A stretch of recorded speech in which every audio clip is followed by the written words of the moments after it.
O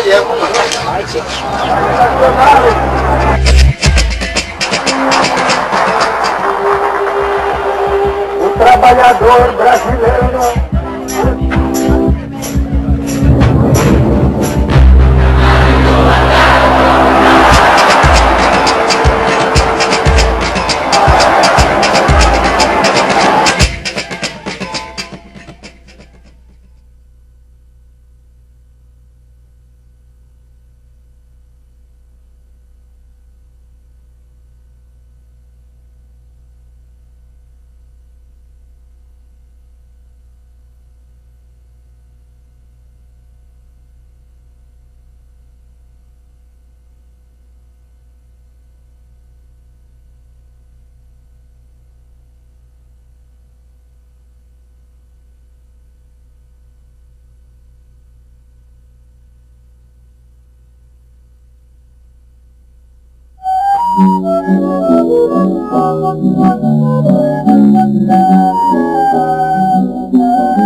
O Governo Provisório da República dos Estados Unidos do Brasil decreta. Artigo 1º. Fica proclamada, provisoriamente e decretada como a forma de governo da nação brasileira, a República Federativa. Artigo 2º. As províncias do Brasil, reunidas pelo laço da Federação, ficam constituindo os Estados Unidos do Brasil.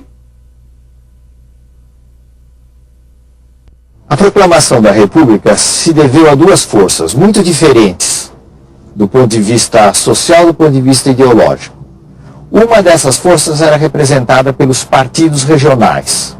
O principal partido regional era o Partido Republicano Paulista. Essas elites estavam muito mais preocupadas com os seus interesses em cada região. Qual era o sonho, digamos, da elite paulista, para simplificar, ou das grandes elites regionais? Era fazer uma república que fosse pouco centralizada. Quer dizer, em que o poder dos estados se tornasse muito amplo. Já os militares, que foram a outra força que deu origem à república, tinham concepções diferentes dessas elites civis. Era a ideia de uma república centralizada, muitas vezes mais autoritária. Os militares estavam muito mais preocupados com a unidade nacional.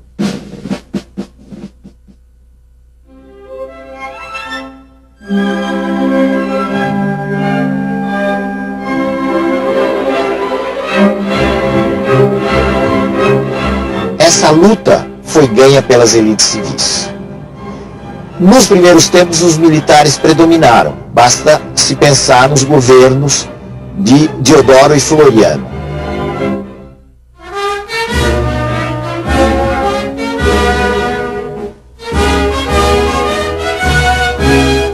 Mas logo depois se formou uma república civil.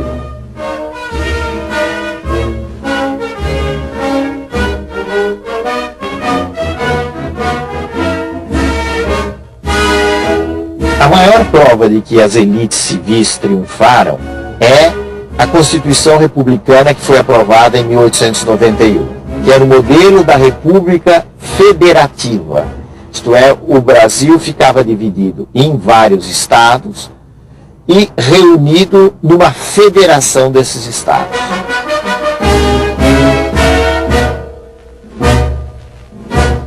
E além disso, essa Constituição, seguindo bastante o modelo americano, criou uma divisão de 3 poderes, pelo menos na teoria.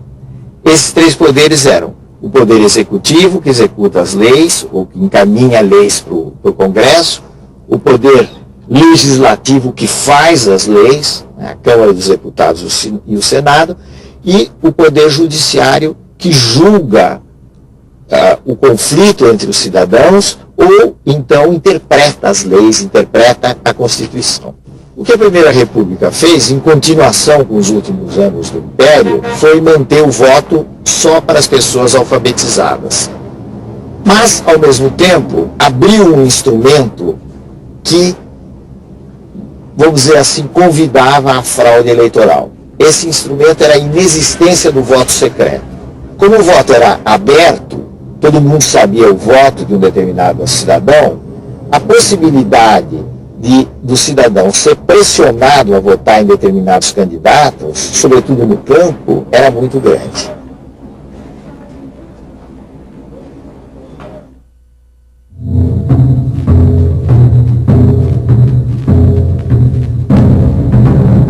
O Brasil do século XIX, fim do século XIX, não era muito diferente do Brasil de hoje em termos geográficos. Só que havia vastas regiões do Brasil que não estavam ainda ocupadas. Elas estavam delimitadas, estavam no mapa, mas não havia uma ocupação real. Caso, por exemplo, até do oeste de São Paulo, que tinha regiões ocupadas por índios, coisa que pouca gente sabe no início do século XX.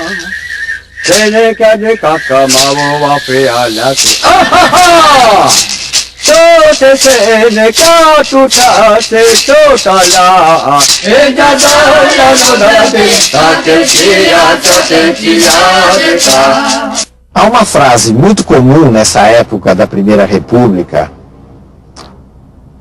fim do século XIX até 1930, de que o Brasil é um país essencialmente agrícola.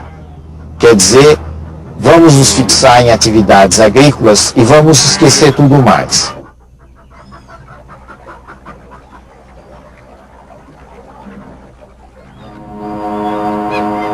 A Primeira República baseou-se numa agricultura destinada à exportação. Todo o eixo, vamos dizer assim, do crescimento econômico estava voltado para a produção de determinados bens que seriam vendidos no exterior. Do ponto de vista da população, da produção, houve um grande impulso da região centro-sul e do sul do país. O centro-sul basicamente por causa do café e o sul por causa da instalação da pequena propriedade, que foi uma coisa muito característica do Paraná, Santa Catarina e parte do Rio Grande do Sul.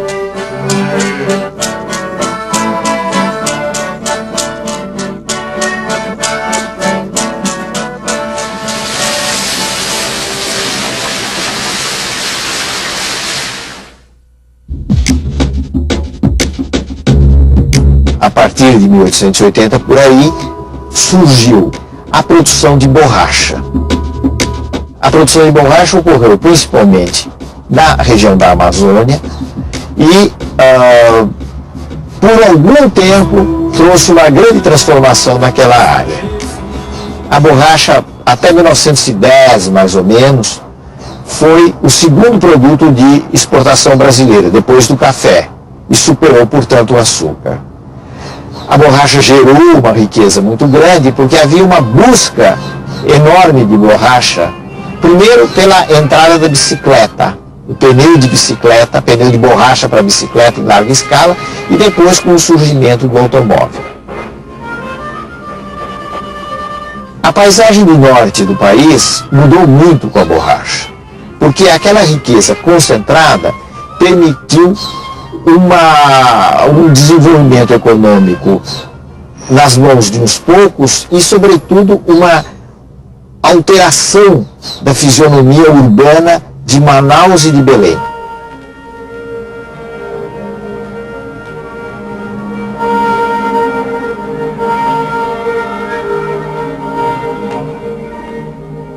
Até que surgiu a grande crise da borracha.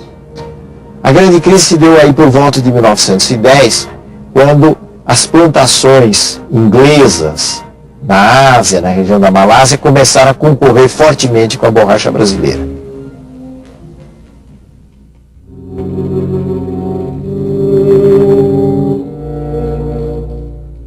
Havia regiões do Brasil que progrediam muito, mas havia também amplas extensões no campo que eram extremamente pobres, com populações que ficaram à margem de todo esse progresso que ia se realizando no centro-sul, no sul do país. É o caso de alguns estados, ou de quase todos os estados do Nordeste. Essa população servia de mão de obra para grandes proprietários, ou vivia cultivando uma terra muito precariamente, tentou algumas vezes se organizar e também foi objeto de ação de algumas figuras que trataram de organizar essa gente.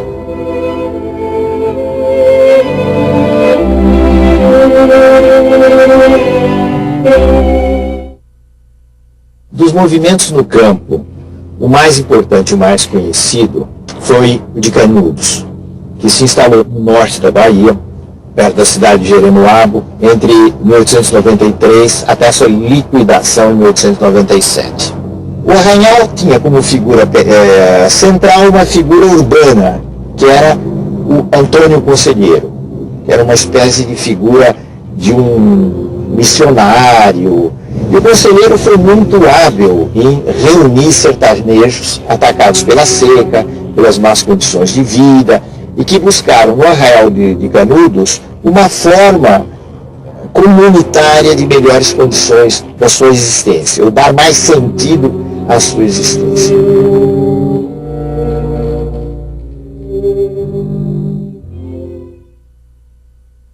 O governo da República, que poderia ter a compreensão desse fenômeno e tratá-lo de uma outra maneira, resolveu liquidá-lo.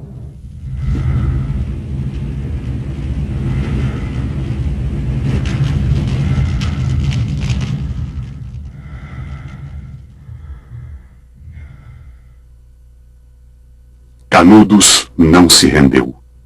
Exemplo único em toda a história, resistiu até ao esgotamento completo, expugnado palmo a palmo na precisão integral do termo. Caiu no dia 5, ao entardecer. Quando caíram os seus últimos defensores, que todos morreram. Eram 4 apenas. Um velho, 2 homens feitos e uma criança, na frente dos quais rugiam raivosamente 5.000 soldados.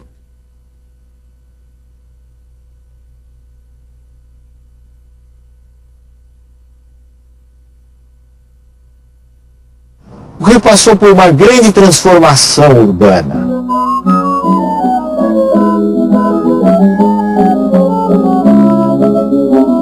Por exemplo, a Avenida Rio Branco foi aberta no início da República e foram feitas também muitas transformações que envolveram sacrifícios para pessoas pobres que moravam no centro da cidade e que tiveram que se deslocar ou para os subúrbios ou para as favelas que estavam começando a crescer nos morros do Rio de Janeiro.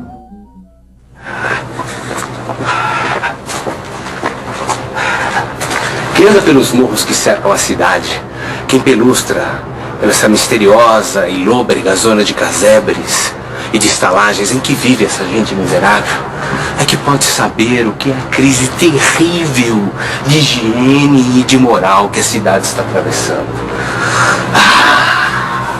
Se a miséria dos fracos, contrastando com a fortuna dos fortes, é uma prova de civilização, podemos dizer com orgulho pouco louvável que estamos civilizados. É interessante, para não dizer revoltante, que só nos mostremos impressionados pelos aspectos da nossa vida essencialmente urbana e preocupados com o saneamento do centro da cidade, quando o grande mal, o mal terrível, o mal hediondo, está nessas furnas, nessas bibocas, nessas betesgas imundas da nossa Whitechapel, onde ninguém sabe ler e onde ninguém toma banho. Em cidades como São Paulo, Rio de Janeiro, até certo ponto no Recife, Salvador, surgiram fábricas, muitas fabriquetas, eram chamadas as fabriquetas de fundo de quintal, mas também grandes construções fabris, que mudaram a fisionomia das cidades. Por exemplo, em São Paulo surgiram os bairros operários, onde antigamente havia chácaras.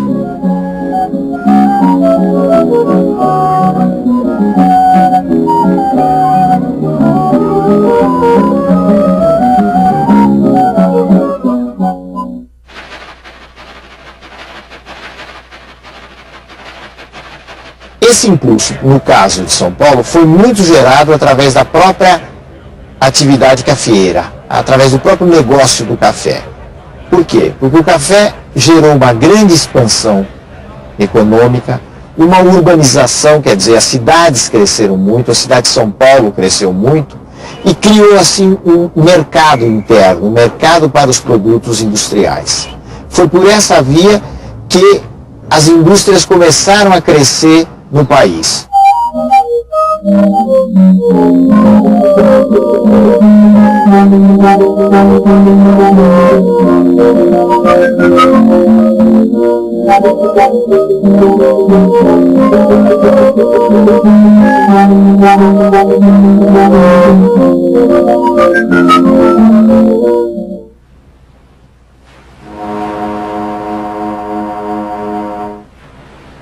Desde o século XIX, aí por volta de 1870, começou um fenômeno que nós chamamos de imigração em massa para o Brasil.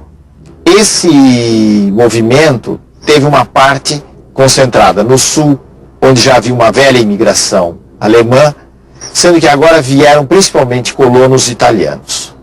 A outra parte foi concentrada ou estabelecida na região centro-sul do país, especialmente em São Paulo. Por que essa imigração? Na Europa existiam condições de pobreza que levavam as pessoas a quererem, como se dizia na época, fazer a América. Isso de um lado. Do outro lado, porque os fazendeiros de café necessitavam de mão de obra com o fim da escravidão. Então foi feito um esquema para atrair imigrantes da Europa, especialmente para as fazendas de café em São Paulo.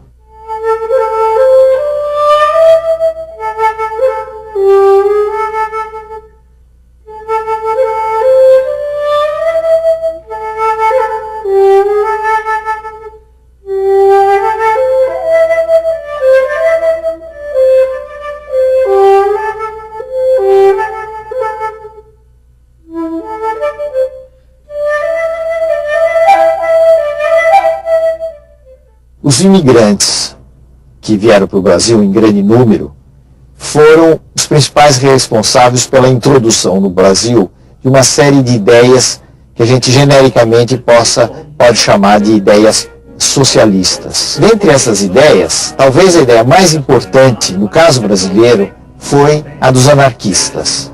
Os anarquistas representaram realmente um pequeno grupo, mas um grupo influente nos meios operários, especialmente o anarquismo brasileiro, que era o anarco-sindicalismo. Ele pretendia reforçar o papel do sindicato, transformar o sindicato em um órgão revolucionário e fazer, através da ação dos sindicatos, uma revolução social no Brasil.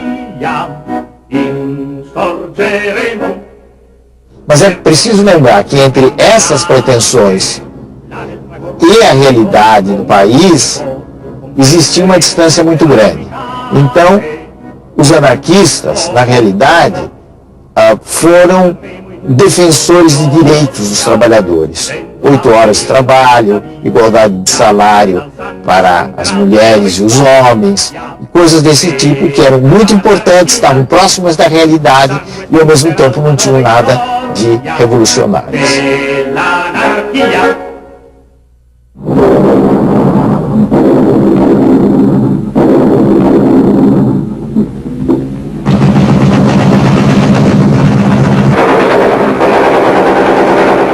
Depois da Primeira Guerra Mundial, 1914, 1918, o que aconteceu do ponto de vista das ideologias, das ideias, e no Brasil e também na maioria dos países do mundo, foi um declínio, uma queda da ideologia anarquista. Os anarquistas não trouxeram soluções, ganhos efetivos para os trabalhadores, não conseguiram isso. E por outro lado instalou a Revolução Russa em 1917, a chamada Revolução Bolchevique, movimento que era adversário dos anarquistas na medida que ele dava muita importância a um socialismo de Estado. No Brasil, isso deu origem à formação do Partido Comunista do Brasil em 1922. A organização dos trabalhadores nesse período, 1890 a 1930, foi bastante frágil, mas houve alguns momentos de grande efervescência. Esses momentos se concentraram entre os anos 1917 e 1921, quando, em consequência da carestia, houve greves importantes em São Paulo, no Rio de Janeiro e nos principais portos do Brasil.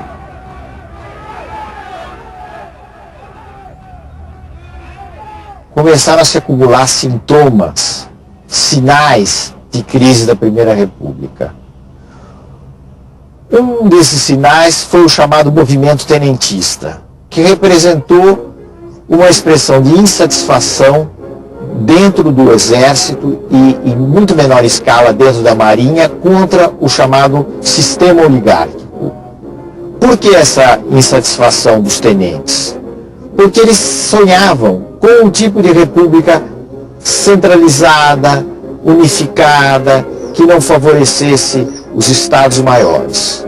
Um destacamento militar que percorreu 24 mil quilômetros aproximadamente do território brasileiro, chefiado por Luiz Carlos Prestes, que viria a ser um líder comunista, e uma figura hoje menos conhecida, que era Miguel Costa.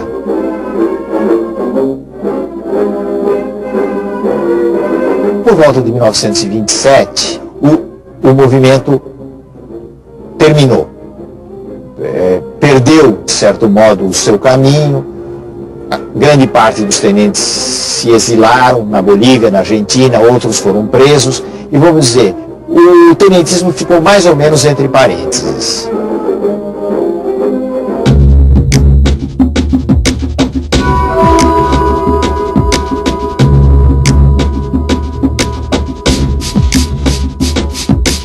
São Paulo e Minas fizeram uma aliança, a República do Café com Leite, que durou ao longo da Primeira República até quase o fim da Primeira República.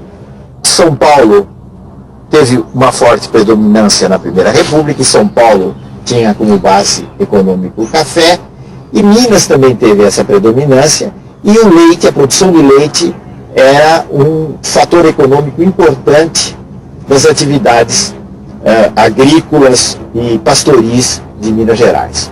Mas é preciso a gente tomar cuidado e não pensar que tudo, do ponto de vista político, era a aliança de São Paulo e Minas. Muito da disputa política e dos acordos políticos passava por São Paulo, passava por Minas, mas passava também pelo Rio Grande do Sul.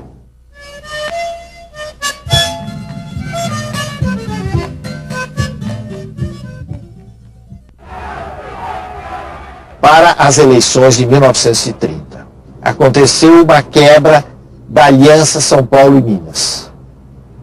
Como consequência disso, Minas se aliou ao Rio Grande do Sul e lançou o nome de Getúlio Vargas à presidência da República. A aliança,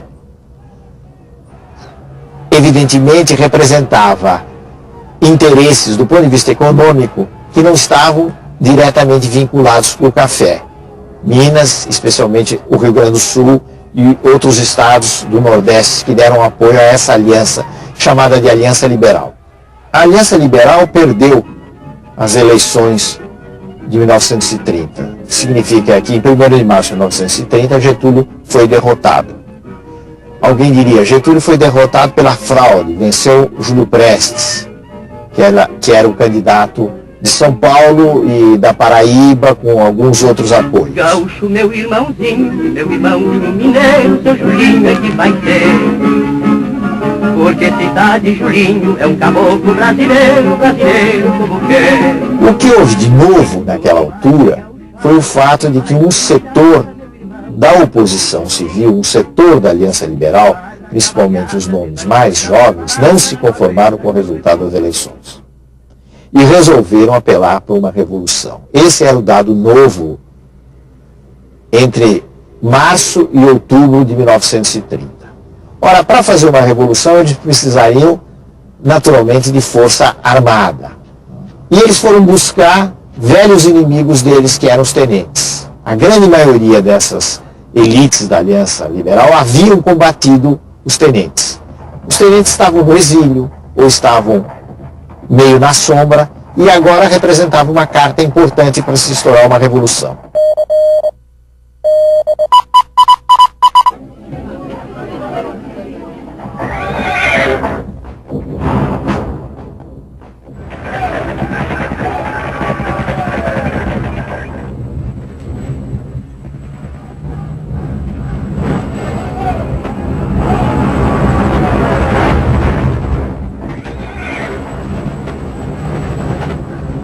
A Revolução triunfou rapidamente no Nordeste, onde ela teve colaboração popular, sob a chefia de Juarez Távora. No Rio Grande do Sul, que era o coração da Revolução, também ela teve êxito e se formou uma coluna do Exército e da Brigada Militar, percorrendo os estados do Sul, saindo do Rio Grande do Sul, atravessando Santa Catarina, Paraná, até chegar à capital da República, tomando o poder na capital da República.